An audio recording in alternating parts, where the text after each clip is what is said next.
How's it going, everyone? Welcome to another video. Today we're gonna make Deli Rye bread rolls. This recipe is very similar to my Deli Rye bread loaf, but I thought it would be fun to make little rolls out of it, and it worked perfectly. Just look at the texture. The rye flour in the dough makes it nice and loose, that's why it's so light, and the use of a pre-ferment gives it extra flavor, and it also makes the bread stay fresh for just a little bit longer. So if you like little tasty soft rolls, this one's definitely for you. So let's get to it and see what we need. Most of the dough is made up of strong white bread flour. Then we'll also need some wholemeal rye flour for extra flavor, a little bit of yeast, salt, caraway seeds to go inside the dough and caraway seeds to top the dough. We'll need some water and an egg for glazing. Now onto the equipment. We'll need a tray with some non-stick paper, a bowl, scales, a dough scraper, temperature probe and a brush. So as I mentioned, this recipe is made with pre-ferment. That's what we're going to start with. We will pre-ferment all of the rye flour. So we'll use some of the water, a pinch of yeast and all of the rye flour. And all we need to do is mix everything together and leave it to ferment. Using a pre-ferment is a great way of enhancing the flavor of your bread. That's where the acidic flavor comes from in sourdough, a long slow fermentation. And acidity also helps with keeping quality, making your bread stay fresh for longer. It makes the texture more sturdy and crust more crispy. Of course, not all bread benefits from a pre-ferment, but any bread can be made with pre-ferment. It's up to you if you want to do it or not. And if you would like to learn more about the different kinds of yeasted pre-ferments, I'll leave a link down in the video description. I also have video with detailed instructions on how to convert any recipe to a pre-ferment. But enough of that, let's get on with this. I mixed my water, yeast and flour until there's no more dry flour left. I've covered it up and I'm going to leave it to ferment for 12 to 16 hours. Because this pre-ferment is quite stiff and the rye flour absorbs a lot of water, it's not going to puff up massively. But looking at the bottom of the bowl, we see clear signs of fermentation. It's full of air pockets. So let's continue with making our dough. I'm going to use cold water. Because we're kneading this dough by hand, it's going to warm up quite a lot. For a detailed video on dough temperature control, click the link in the description. So, in a large bowl, combine the water, yeast, salt and the caraway seeds. And then mix everything well. You want to dissolve the salt and hydrate the yeast. Now a quick note on the dough temperature. If your kitchen is really warm, you may want to refrigerate your pre-ferment. My kitchen is around 23 degrees Celsius, which is 73 Fahrenheit, so I left it at room temperature. But regardless of the temperature of your kitchen, once you added the white flour, give everything a good mix until there's no more dry flour left. Now pop the dough out on the table and start kneading. This is not sticky at all, so we're using a regular kneading method. What I like to do is press down and forwards with the heel of my right hand, and using the fingers of my left hand I fold the piece of dough under the heel of my right hand, then turn it and repeat. Continue kneading this for 3 minutes. We want to develop some gluten before we add the pre-ferment.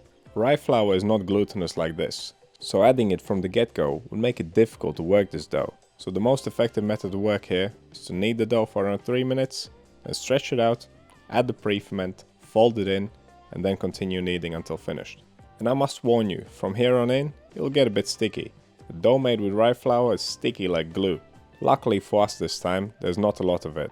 But don't get discouraged once it gets sticky. It's completely normal. And there are a couple of things you can do to make it easier for yourself. For one, always have your dough scraper handy, so you can scrape the dough together once in a while and then keep kneading. Also scrape it off your hands. After adding the pre-ferment, we must continue kneading the dough for around 4 more minutes. And if it gets really unbearable and sticky, there's another thing you can do to make it easier. Once again, scrape the dough together, scrape it off the table, collect it up into a bowl, scrape it off your hands. But this time, wet your hands with a little bit of water. They don't have to be dripping wet, just a slight coating will do. Then pick the dough up and keep kneading. It should be a lot less sticky now. Just don't use too much water, otherwise it will get sticky again. Or whichever method you use. Around 4 minutes later, the dough should be nice and smooth. It will still be sticky, don't get me wrong, but it should be nicely strong, stretchy and cohesive. Now let's pop it into a bowl and take its temperature. Around 24 to 25 degrees Celsius is just about right for this, because the pre-ferment will make this dough a bit more active. So we'll cover it up now and leave it to ferment for 1 hour. And after the first hour of proofing, we'll give it a fold. It's a bit sticky, so use some flour. Folding will help with a few things. We'll degas the dough, we'll equalize the temperature in it. As the dough is sitting on your kitchen table, its surface temperature may change quicker than its inside temperature. So by folding we are equalizing the temperature throughout the dough, thus giving it an even fermentation.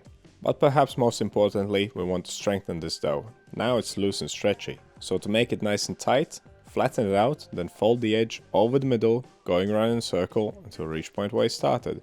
Then flip the dough smooth side up again and tighten it against the table. And from a loose and stretchy mass of dough, it's turned into a tight ball.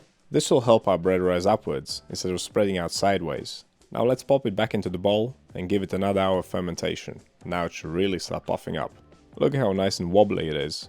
Now we can continue on by dividing and pre-shaping. It's just as before, dust your dough with flour so it doesn't stick, then release it from the bowl using your scraper and pop it out on the table, smooth side down. Now grab your scales and divide it into equal parts. I'm gonna make 8 rolls out of this dough. If you want them smaller, make more. If you want them larger, you'll get less. But the ones I made, they were pretty much the perfect size for me. But regardless of how many you make, after dividing, we need to pre-shape. Take a piece of dough, flatten it out, then fold the edge over the middle, going around in a circle to reach point where it started. Then flip it smooth side up again, tighten it against the table, pick it up, pinch the seam together at the bottom. That's your pre-shaping done. It's actually quite tight, but it's totally fine, because the dough is relatively loose. After pre-shaping, we need to let the dough rest, so dust it with some flour, cover it up, and give it 20 minutes. During this time, the gluten will relax and make it easier for us to do the final shaping. And the dough will get another chance to ferment a bit. And just like that, it's final shaping time. Now I'm going to sound like a broken record here. It's just the same as the folding and the pre-shaping. Take a piece of dough, lay it down, smooth side on the table, then flatten it out, fold the edge over the middle, going around in a circle until reach point where it started, then tighten it against the table, pick it up, pinch the seam together at the bottom, and that's your bun done. Don't use too much flour, otherwise your dough ball will slide around on the table and you won't be able to tighten it. It must stick to the table, just a little bit, in order for you to be able to roll it effectively. Now place your buns on a non-stick paper lined tray and leave a bit of space between them, because they will expand quite a lot. Now let's get these out of the way and clean down the mess. So now we can start the final fermentation, and at this point you want to start preheating your oven, 160 degrees Celsius with a fan on. That's 320 degrees Fahrenheit for my American friends. Dust your dough balls lightly with some flour so the cling film doesn't stick to them, and cover them up loosely. Final fermentation should take around an hour to an hour and a half. This will depend on the temperature of your kitchen, but you want your dough balls to almost double in size. And these are puffing up beautifully. This is exactly how they should look. And if yours need longer, leave them for longer. If they are fermenting too rapidly, we'll bake them sooner. Because we are not scoring this dough, we want it to rise a lot before baking and not during baking. Reason being is that if they rise too much in the oven, they may tear open. And because we let them ferment and puff up so much, we need to be quite gentle when we brush them with the egg wash. Give them a couple of light coats and don't brush right down to the paper. Sometimes the egg will stick between the dough and the baking paper. It'll make the dough tear open. After sprinkling the seeds on, what I like to do is just to press them in lightly by hand. This will make them stick to the dough just a little bit better. Be nice and gentle when you do this though. And that's about all we need to do. Now let's pop these bad boys in the oven. They'll take around 25 minutes. And if they are browning too much on one side, you can turn the tray around halfway through the bake to give them a nice even crust.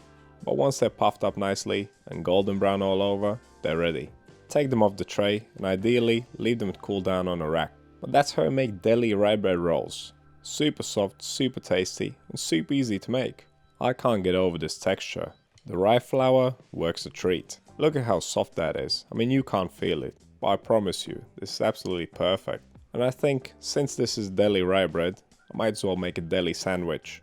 This kind of filling is made for this bread. But before we do anything, let's cut this in half and check out the inside. And if you have made my Deli Rye loaf recipe, this should be quite familiar to you. All we need to do now is get some butter on these bad boys and then toast them up. I've got a preheated non-stick pan waiting on the stove. Pop them in that pan, they'll take no more than 1 minute. And there you have it, the Reuben sandwich. We got Swiss cheese, gherkins, pastrami, sauerkraut and Russian dressing. That's ketchup, mayo, mustard, Worcestershire sauce and some chives. Of course I've added the recipe for this as well. But what do you think of this bread recipe? Have you tried making Deli Rye bread before? What fillings would you put inside your sandwich? Let me know down in the comments. And if you have any questions or suggestions, also let me know.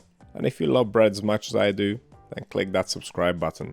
Thank you for watching, and I'll see you in the next one.